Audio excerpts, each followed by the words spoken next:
भक्तिमय भजन सुनने के लिए सब्सक्राइब करें हमारा YouTube चैनल भक्ति गंगा।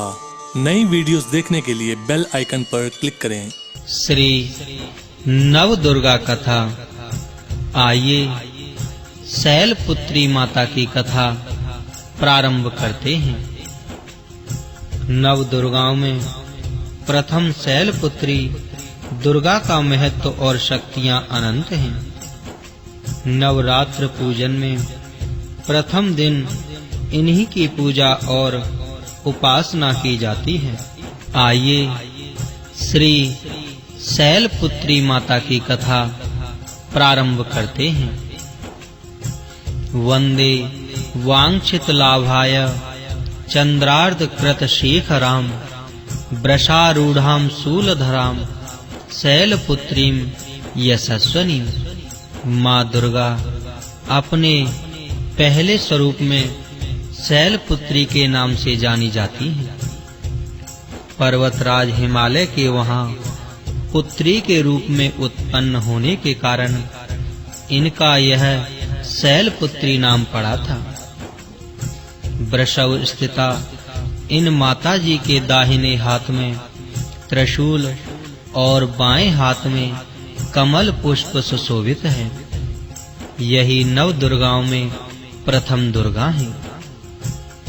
अपने पूर्व जन्म में ये प्रजापति दक्ष की कन्या के रूप में उत्पन्न हुई थी।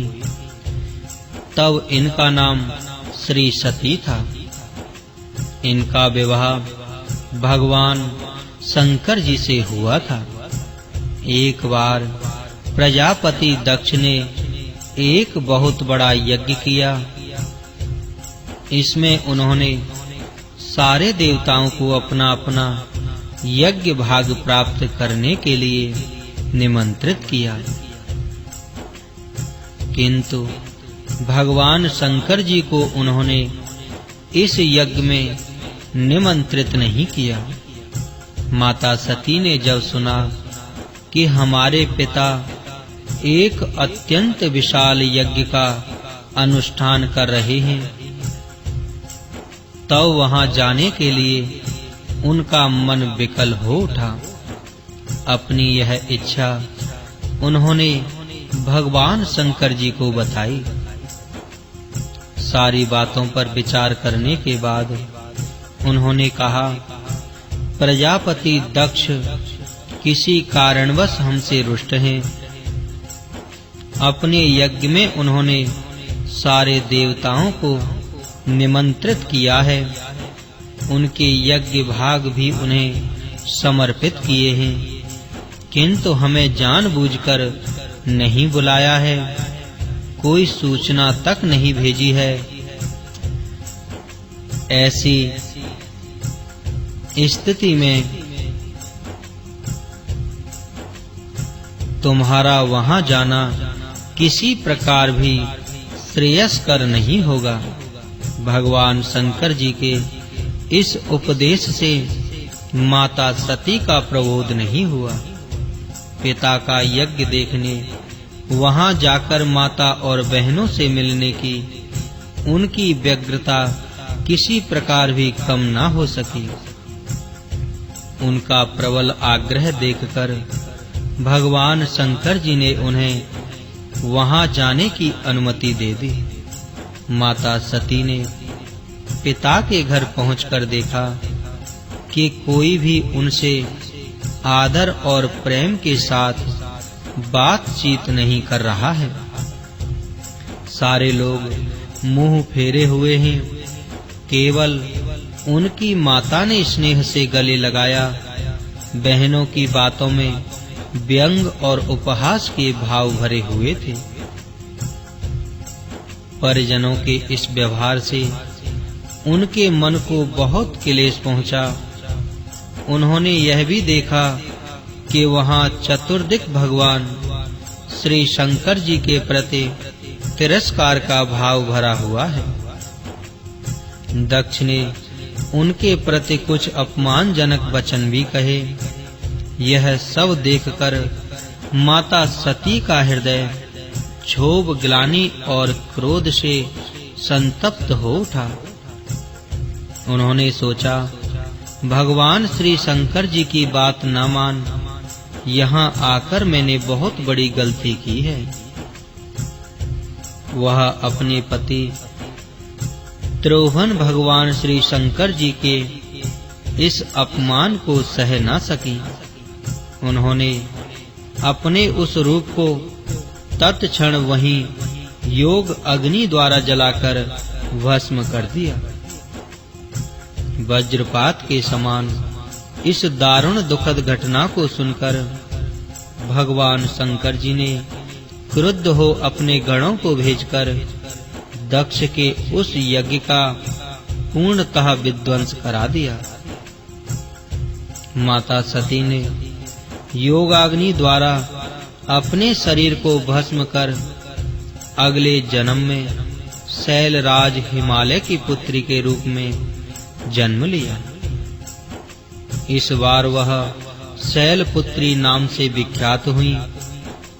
माता पार्वती जी हेमवती भी उन्हीं के नाम है। उपनिषद की एक कथा के अनुसार इन्हीं ने हेमवती रूप से देवताओं का गर्भभंजन किया था।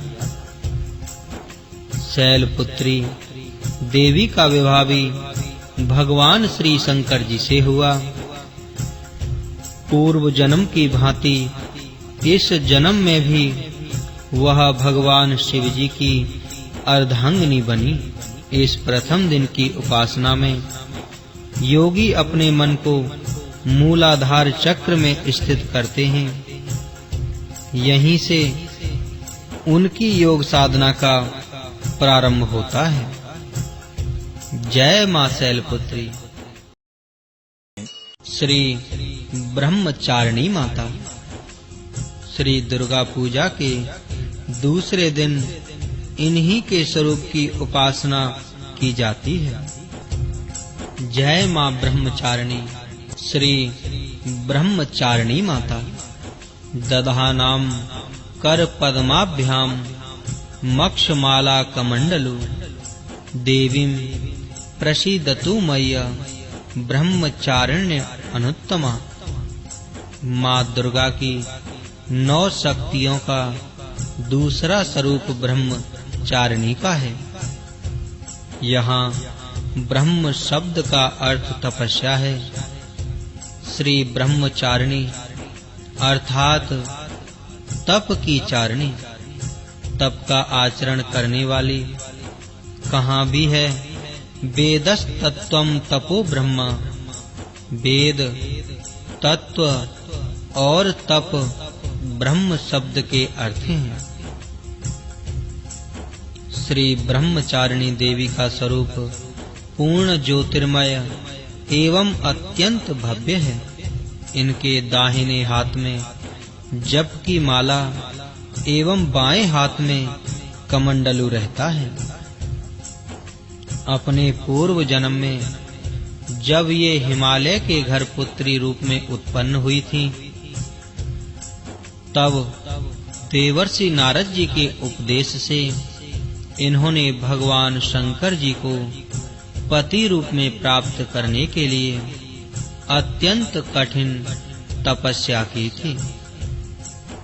इसी दुष्कर तपस्या के कारण इन्हें तपस्चारिणी अर्थात ब्रह्मचारिणी नाम से अभिहित किया गया। 1000 वर्ष उन्होंने केवल फल मूल खाकर व्यतीत किए थे। 100 वर्षों तक केवल शाक पर निर्वाह किया था। कुछ दिनों तक कठिन उपवास रखते हुए खुले आकाश के नीचे और वर्षा धूप के भयानक कष्ट सहे। इस कठिन तपश्चर्या के पश्चात 3000 वर्षों तक केवल जमीन पर टूटकर गिरे हुए बेल पत्रों को खाकर वह अरहिनिश भगवान श्री शंकर जी की आराधना करती रही। इसके बाद उन्होंने सूखे बेल पत्रों को भी खाना छोड़ दिया। कई हजार वर्षों तक वह निर्जल और निराहार तपस्या करती रहीं। पत्तों को भी खाना छोड़ देने के कारण उनका एक नाम अपर्णा भी पड़ गया। कई हजार वर्षों की इस कठिन तपस्या के कारण माता ब्रह्मचारिणी देवी का वह पूर्व जन्म का शरीर एकदम क्षीण हो गया था। वह अत्यंत ही कृशकाय हो गई थी। उनकी यह दशा देखकर उनकी माता मैना अत्यंत दुखित हो उठी। उन्होंने उन्हें उस कठिन तपस्या से विरत करने के लिए आवाज दी, उमा, अरे नहीं, ओ नहीं। तब से देवी ब्रह्मचारिणी का पूर्व जन्म का एक नाम उमा भी पड़ गया था। उनकी इस तपस्या से तीनों लोकों में हाहाकार मच गया। देवता, ऋषि, सिद्धगण, मुनि सभी ब्रह्मचारिणी देवी की इस तपस्या को अभूतपूर्व पुण्य कृत्य बताते हुए उनकी सराहना करने लगे। अंत में पितामह ब्रह्मा जी ने आकाशवाणी के द्वारा उन्हें संबोधित करते हुए प्रसन्न स्वरों में कहा, हे देवी, आज तक किसी ने ऐसी कठोर तपस्या नहीं की थी। ऐसी तपस्या तुम ही से संभव थी। तुम्हारे इस अलौकिक कृत्य की चतुर्दिक सराहना हो रही है। तुम्हारी मनोकामना सर्वतो भावेन परिपूर्ण होगी। भगवान चंद्रमौली श्री शिवजी तुम्हें पति रूप में प्राप्त होंगे। अब तुम तपस्या से विरत होकर घर लौट जाओ। शीघ्र ही तुम्हारे पिता तुम्हें बुलाने आ रहे हैं। माँ दुर्गा जी का यह दूसरा स्वरूप भक्तों और सिद्धों को अनंत फल देने वाला है। इनकी उपासना से मनुष्य में तप, त्याग, वैराग्य, सदाचार, संयम की वृद्धि होती है। जीवन के कठिन संघर्षों में भी उसका मन कर्तव्य पथ से विचलित नहीं होता। माँ ब्रह्मचारिणी देवी की कृपा से उसे सर्वत्र सिद्धि और विजय की प्राप्ति होती है। जय माँ ब्रह्मचारिणी। माँ दुर्गा जी की तीसरी शक्ति का नाम चंद्रघंटा है। नवरात्रि उपासना में तीसरे दिन इन्हीं के विग्रह का पूजन, आराधन किया जाता है। इनका यह स्वरूप परम शांतिदायक और कल्याणकारी है। इनके मस्तक में घंटे के आकार का अर्धचंद्र है और इसी कारण से इन्हें श्री चंद्र घंटा देवी कहा जाता है। इनके शरीर का रंग स्वर्ण के समान चमकीला है। इनके 10 हाथ हैं। इनके 10 हाथों में खड्ग आदि चमकीला है। शस्त्र तथा बाण आदि अस्त्र विभूषित हैं। इनका वाहन सिंह है। इनकी मुद्रा युद्ध के लिए उद्यत रहने की होती है। इनके घंटे की सी भयानक चंड ध्वनि से अत्याचारी दानव, दैत्य, राक्षस सदैव प्रकंपित रहते हैं। नवरात्र की श्री दुर्गा उपासना में तीसरे दिन की पूजा का अत्यधिक महत्व है। इसी दिन साधक का मन मणिपुर चक्र में प्रविष्ट होता है। माँ चंद्रघंटा की कृपा से उसे अलौकिक वस्तुओं के दर्शन होते हैं। दिव्य सुगंधियों का अनुभव होता है तथा विविध प्रकार की दिव्य ध्वनियां सुनाई देती हैं। ये क्षण साधक के लिए अत्यंत सावधान रहने के होते हैं। मां चंद्र घंटा की कृपा से साधक के समस्त पाप और बाधाएं विनष्ट हो जाती हैं। इनकी आराधना सद्यः फलदायी है। इनकी मुद्रा सदैव युद्ध के लिए अभिमुख रहने की होती है। अतः भक्तों के कष्ट का निवारण ये अत्यंत शीघ्र कर देती हैं। इनका वाहन सिंह है, अतः इनका उपासक सिंह की तरह पराक्रमी और निर्भय हो जाता है। इनके घंटे की ध्वनि सदा अपने भक्तों की प्रेत बाधा आदि से रक्षा करती रहती हैं। इनका ध्यान करते ही शरणागत की रक्षा के लिए इस घंटे की ध्वनि निनादित हो उठती है। दुष्टों का दमन और विनाश करने में सदैव तत्पर रहने के बाद भी इनका स्वरूप दर्शक और आराधक के लिए अत्यंत सौम्यता एवं शांति से परिपूर्ण रहता है।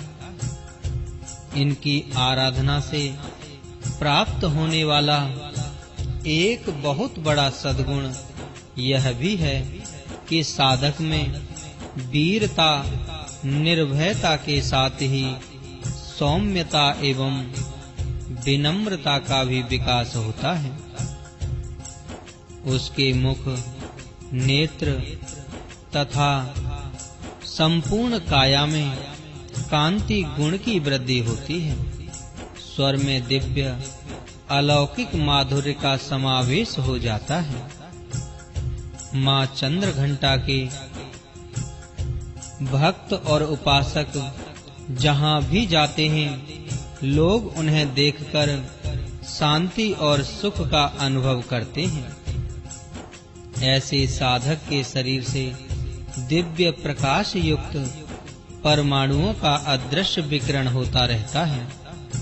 यह दिव्य क्रिया साधारण चक्षुओं से दिखलाई नहीं देती, किंतु साधक और उसके संपर्क में आने वाले लोग इस बात का अनुभव भली भांति करते रहते हैं। हमें चाहिए कि अपने मन, वचन, कर्म एवं काया को विहित विधि विधान के अनुसार पूर्णतः परिशुद्ध एवं पवित्र करके मां चंद्र घंटा के शरणागत होकर उनकी उपासना आराधना में तत्पर हों। उनकी उपासना से हम समस्त सांसारिक कष्टों से विमुक्त होकर सहज ही परम पद के अधिकारी बन सकते हैं। हमें निरंतर उनके पवित्र विग्रह को ध्यान में रखते हुए साधना की ओर अग्रसर होने का प्रयत्न करना चाहिए। इनका ध्यान हमारे इहलोक और परलोक दोनों के लिए परम कल्याणकारी और सद्गति को देने वाला है। जय मां चंद्र घंटा देवी, माता कूष्मांडा देवी। आइए भक्तगणों, श्री कूष्मांडा देवी की कथा शुरू करें। मां दुर्गा जी के चौथे स्वरूप का नाम कूष्मांडा है। अपनी मंद हल्की हंसी द्वारा अंड अर्थात ब्रह्मांड को उत्पन्न करने के कारण इन्हें कूष्मांडा देवी के नाम से अभिहित किया गया है। जब सृष्टि का अस्तित्व नहीं था सज्जनों, चारों ओर अंधकार ही अंधकार व्याप्त था, तब इन्हीं देवी ने अपने ईषद हास्य से ब्रह्मांड की रचना की थी। अतः यही सृष्टि की आदि स्वरूपा ब्रह्मांड की आदि शक्ति है। इनके पूर्व ब्रह्मांड का अस्तित्व था ही नहीं। इनका निवास सूर्य मंडल के भीतर के लोक में है। सूर्य लोक में निवास कर सकने की क्षमता और शक्ति केवल इन्हीं में है। इनके शरीर की कांति और प्रभा भी सूर्य के समान ही दैदीप्यमान और भास्वर है।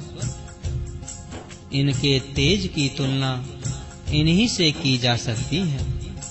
अन्य कोई भी देवी एवं देवता इनके तेज और प्रभाव की क्षमता नहीं कर सकते। इन्हीं के तेज और प्रकाश से दसों दिशाएं प्रकाशित हो रही हैं।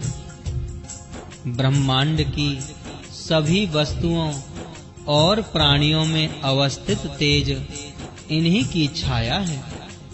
इनकी 8 भुजाएं हैं, अतः ये अष्टभुजा देवी के नाम से विख्यात हैं। इनके 7 हाथों में क्रमशः कमंडलु, धनुष, बाण, कमल पुष्प, अमृतपूर्ण, कलश, चक्र तथा गदा है। 8वें हाथ में सभी सिद्धियों और निधियों को देने वाली जपमाला है। इनका वाहन सिंह है। संस्कृत भाषा में कूष्मांड कुम्हेड़े को कहते हैं। बलियों में कुम्हेड़े की बलि इन्हें सर्वाधिक प्रिय है। इस कारण से भी ये कूष्मांडा कही जाती है।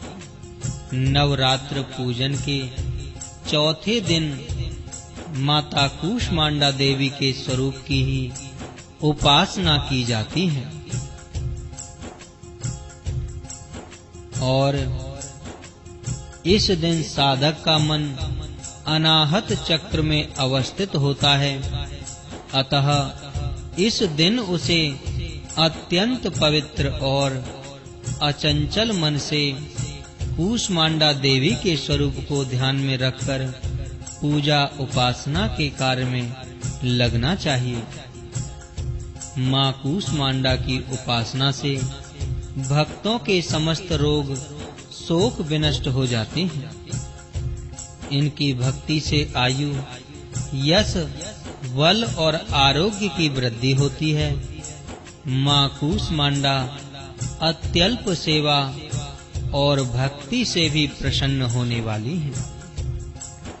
यदि मनुष्य सच्चे हृदय से इनका शरणागत बन जाए तो फिर उसे अत्यंत सुगमता से परम पद की प्राप्ति हो सकती है। हमें चाहिए कि हम शास्त्रों पुराणों में वर्णित विधि विधान के अनुसार माँ श्री दुर्गा की उपासना और भक्ति के मार्ग पर अरहनिश अग्रसर हों। माँ के भक्ति मार्ग पर कुछ ही कदम आगे बढ़ने पर भक्त साधक को उनकी कृपा का सूक्ष्म अनुभव होने लगता है।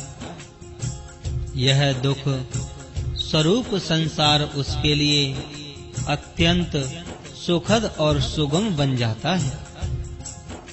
माँ की उपासना मनुष्य को सहज भाव से भव सागर से पार उतारने के लिए सर्वाधिक सुगम और श्रेयस्कर मार्ग है।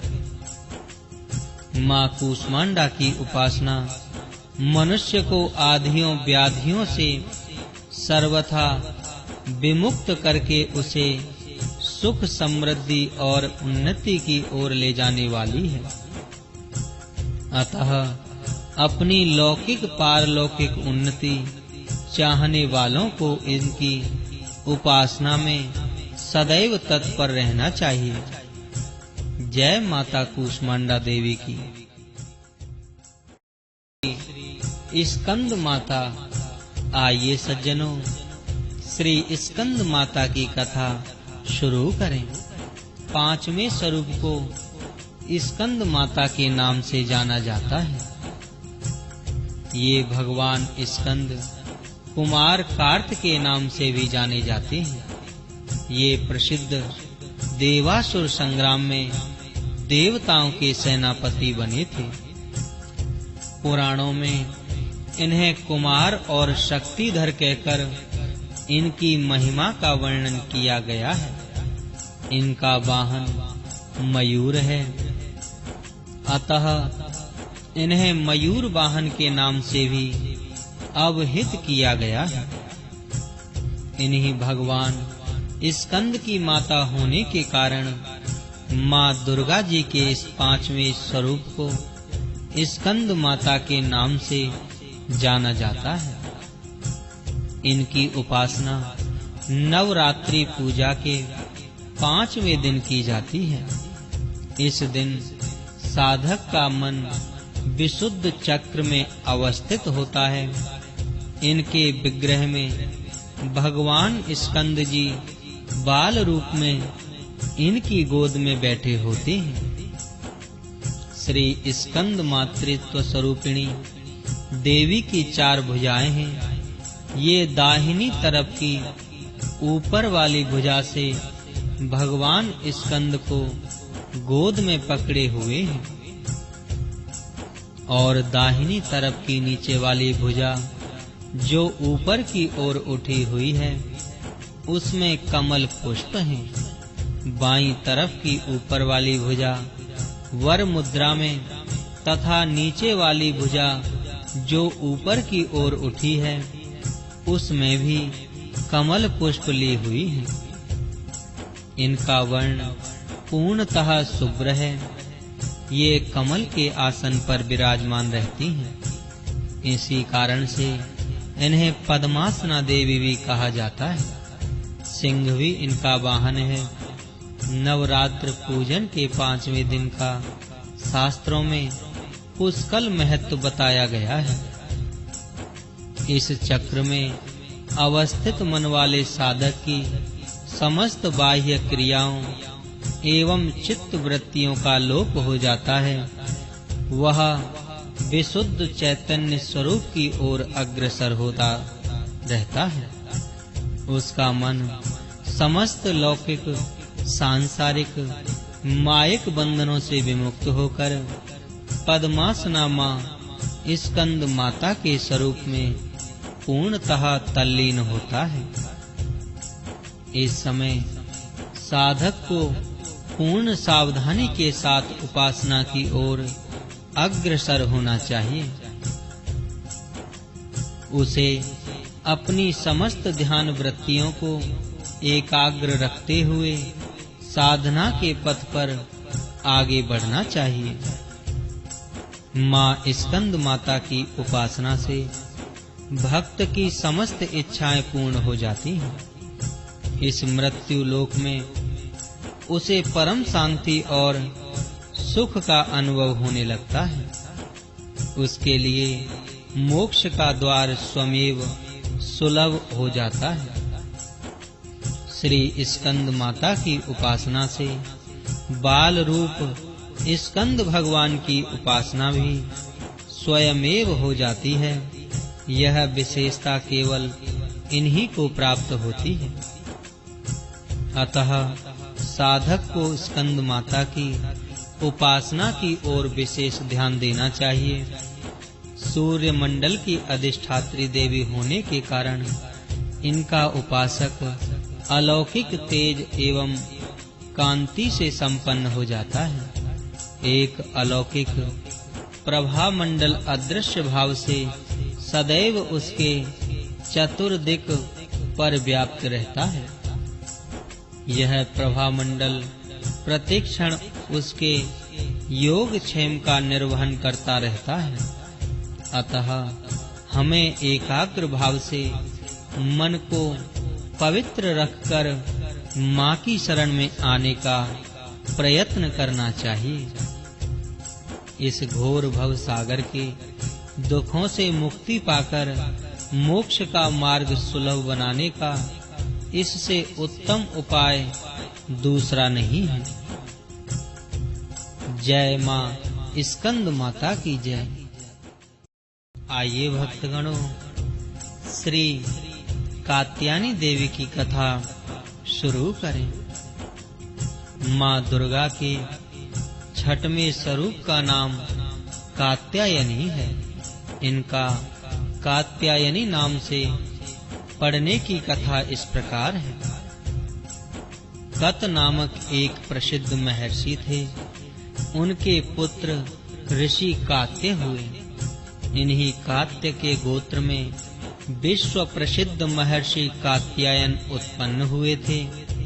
इन्होंने माँ भगवती पराम्बा की उपासना करते हुए बहुत वर्षों तक बड़ी कठिन तपस्या की थी। उनकी इच्छा थी कि माँ भगवती उनके घर पुत्री के रूप में जन्म लें। माँ भगवती ने उनकी यह प्रार्थना स्वीकार की। कुछ काल पश्चात जब दानव महिषासुर का अत्याचार पृथ्वी पर बहुत बढ़ गया, तब भगवान परमपिता ब्रह्मा जी, प्रभु श्री विष्णु और भगवान श्री महेश तीनों ने अपने अपने तेज का अंश देकर महिषासुर के विनाश के लिए एक देवी को उत्पन्न किया। महर्षि कात्यायन ने सर्वप्रथम इनकी पूजा की। इसी कारण से यह कात्यायनी कहलाई।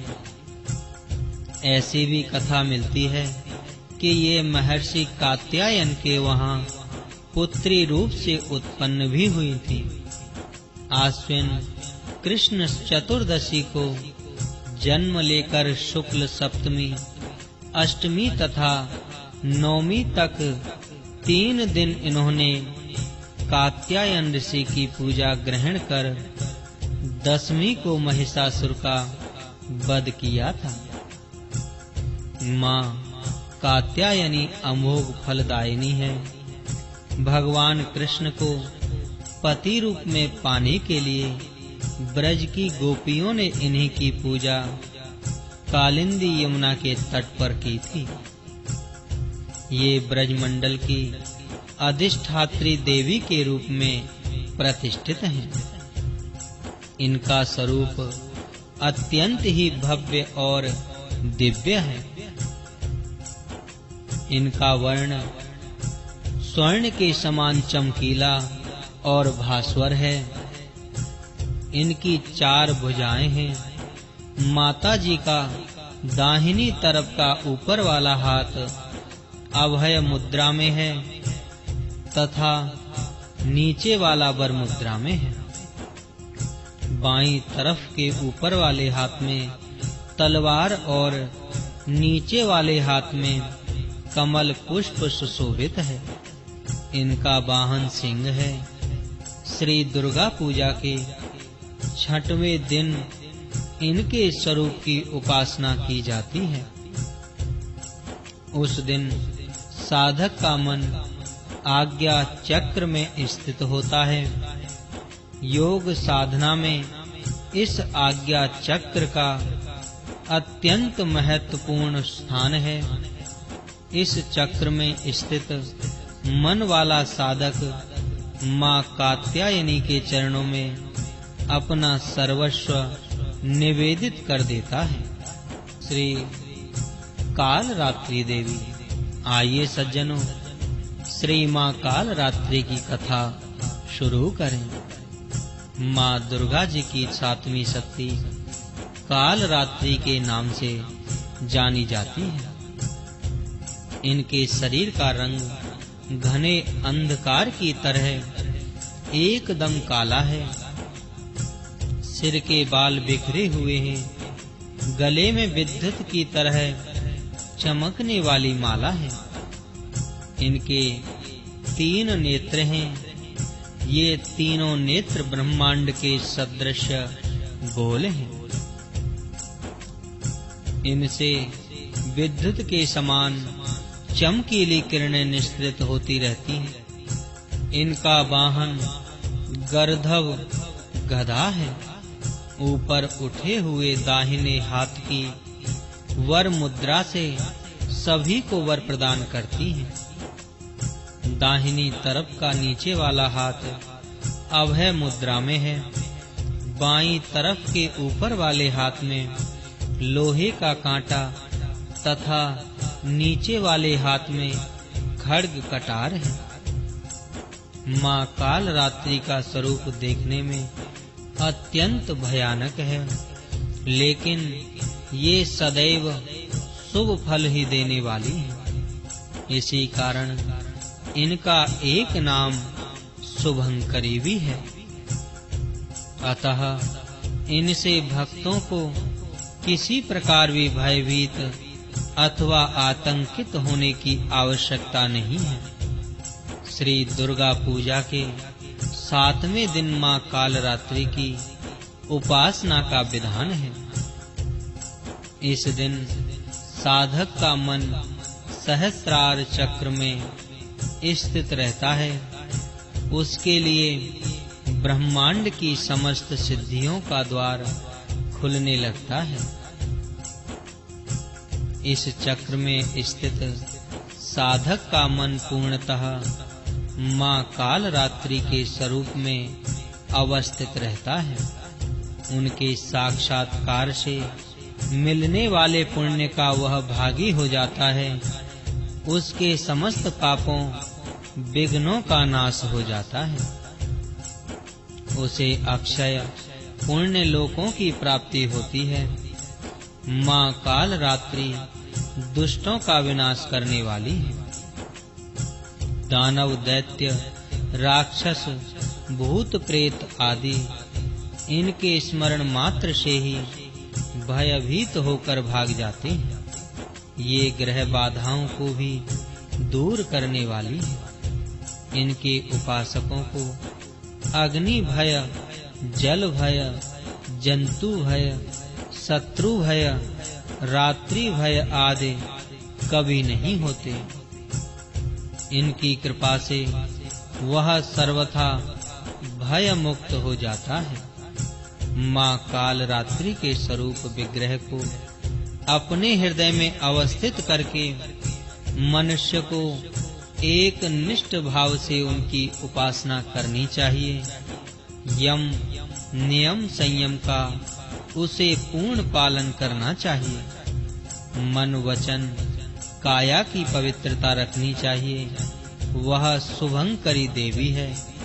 उनकी उपासना से होने वाले शुभों की गणना नहीं की जा सकती।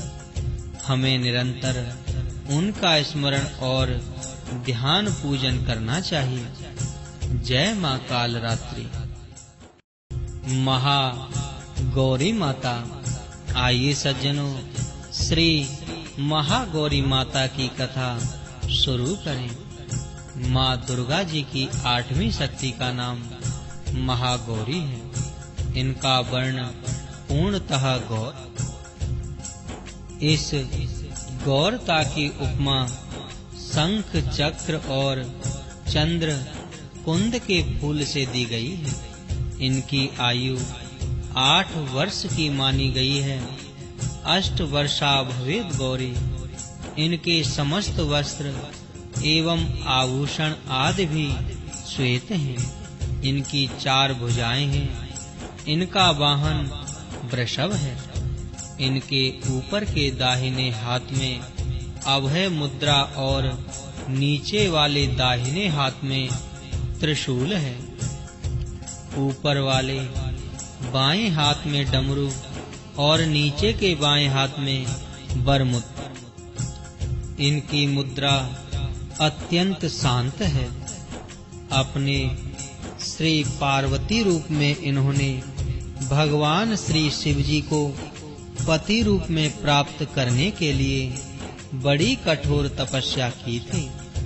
इनकी प्रतिज्ञा थी कि ब्रियेहम वरदुम शंभुम नान्यम देवम महेश्वरात्। नारद 5 रात्र गोस्वामी श्री तुलसीदास जी के अनुसार भी इन्होंने भगवान श्री शिव जी के वरण के लिए कठोर संकल्प किया था। जन्म कोट लगे रगर हमारी, बरौं संबुनता रहूं कुंवारी। इस कठोर तपस्या के कारण इनका शरीर एकदम काला पड़ गया। इनकी तपस्या से प्रसन्न और संतुष्ट होकर जब भगवान शिव ने इनके शरीर को श्री गंगा जी के पवित्र जल से मलकर धोया, तब वह विद्युत प्रभा के समान अत्यंत कांतिमान गौर हो उठा। तभी से इनका नाम महागौरी पड़ा। श्री दुर्गा पूजा के 8वें दिन महागौरी उपासना का विधान है। इनकी शक्ति अमोघ और सद्य फलदायिनी है। इनकी उपासना से भक्तों के सभी कलमश धुल जाते हैं। उसके पूर्व संचित पाप भी विनष्ट हो जाते हैं। भविष्य में पाप, संताप, दैन्य दुख उसके पास कभी नहीं आते। वह सभी प्रकार से पवित्र और अक्षय पुण्यों का अधिकारी हो जाता है। माँ महागौरी का ध्यान, स्मरण, पूजन, आराधन भक्तों के लिए सर्वविध कल्याणकारी है। हमें सदैव इनका ध्यान करना चाहिए। इनकी कृपा से अलौकिक सिद्धियों की प्राप्ति होती है। मन को अनन्य भाव से एक निष्ठ कर मनुष्य को सदैव इनके ही पादार बिंदों का ध्यान करना चाहिए। ये भक्तों का कष्ट अवश्य ही दूर करती हैं। इनकी उपासना से आर्त जनों के असंभव कार्य भी संभव हो जाते हैं। अतः इनके चरणों की शरण पाने के लिए हमें सर्वविध प्रयत्न करना चाहिए। पुराणों में इनकी महिमा का प्रचुर आख्यान किया गया है। ये मनुष्य की वृत्तियों को सत की ओर प्रेरित करके असत का विनाश करती है। हमें प्रवृत्ति भाव से सदैव इनका शरणागत बनना चाहिए। जय मां महागौरी। माता सिद्धिदात्री। आइए भक्तगणों, माता सिद्धिदात्री की कथा शुरू करें। मां दुर्गा जी की नवी शक्ति का नाम सिद्धिदात्री है। ये सभी प्रकार की सिद्धियों को देने वाली हैं। मार्कंडेय पुराण के अनुसार अणिमा, महिमा, गरिमा, लघिमा, प्राप्ति, अकाम्य, प्रकाम्य, ईशत्व और वशित्व, ये 8 सिद्धियां होती हैं। ब्रह्म वैवर्त पुराण के श्री कृष्ण जन्म खंड में यह संख्या 18 बताई गई है। इनके नाम इस प्रकार हैं: अणिमा, लघिमा, प्राप्ति, प्रकाम्य, महिमा, ईशुत्व, वाशित्व, सर्व कामना वशायता, सर्वज्ञत्व, दूर श्रवण, परकाय प्रवेशन, वाक सिद्धि, कल्प वृक्षत्व, सृष्टि संहार करण सामर्थ्य, अमरत्व, सर्वन्यायकत्व, भावना सिद्ध। मां सिद्धिदात्री भक्तों और साधकों को ये सभी सिद्धियां प्रदान करने में समर्थ हैं। देवी पुराण के अनुसार भगवान शिव ने इनकी कृपा से ही इन सिद्धियों को प्राप्त किया था। इनकी अनुकंपा से भगवान शिव का आधा शरीर देवी का हुआ था। इसी कारण से वह लोक में अर्धनारीश्वर नाम से प्रसिद्ध हुए। मां सिद्धिदात्री 4 भुजाओं वाली हैं। इनका वाहन सिंह है। ये कमल पुष्प पर भी आसीन होती हैं। इनकी दाहिनी तरफ के नीचे वाले हाथ में चक्र, ऊपर वाले हाथ में गदा तथा बाईं तरफ के नीचे वाले हाथ में शंख और ऊपर वाले हाथ में कमल पुष्प है। नवरात्र पूजन के 9वें दिन इनकी उपासना की जाती है। इस दिन शास्त्रीय विधि विधान और पूर्ण निष्ठा के साथ साधना करने वाले साधक को सभी सिद्धियों की प्राप्ति हो जाती है। सृष्टि में कुछ भी उसके लिए अगम्य नहीं रह जाता। ब्रह्मांड पर पूर्ण विजय प्राप्त करने की सामर्थ्य उसमें आ जाती है। प्रत्येक मनुष्य का यह कर्तव्य है कि वह माँ सिद्धिदात्री की पूजा कृपा प्राप्त करने का निरंतर प्रयत्न करे, उनकी आराधना की ओर अग्रसर हों। इनकी कृपा से अनंत दुख रूप संसार से निर्लिप्त रहकर सारे सुखों का भोग करता हुआ वह मोक्ष को प्राप्त कर सकता है। नव दुर्गाओं में माँ सिद्धिदात्री अंतिम है। अन्य 8 दुर्गाओं की पूजा उपासना शास्त्रीय विधि विधान के अनुसार करते हुए भक्त दुर्गा पूजा के 9वें दिन इनकी उपासना में प्रवृत्त होते हैं। इन सिद्धिदात्री माँ की उपासना पूर्ण कर लेने के बाद भक्तों और साधकों की लौकिक पारलौकिक सभी प्रकार की मनोकामनाओं की पूर्ति हो जाती है। लेकिन सिद्धिदात्री माँ के कृपा पात्र भक्त के भीतर कोई ऐसी कामना शेष नहीं बचती जिसे वह पूर्ण करना चाहे। वह सभी सांसारिक इच्छाओं, आवश्यकताओं और स्पृहाओं से ऊपर उठकर मानसिक रूप से माँ भगवती के रूप दिव्य लोकों में विचरण करता हुआ उनके कृपा रस पीयूष का निरंतर पान करता हुआ विषय भोग शून्य हो जाता है। माँ भगवती का परम सानिध्य ही उसका सर्वस्व हो जाता है। इस परम पद को पाने के बाद उसे अन्य किसी भी वस्तु की आवश्यकता नहीं रह जाती।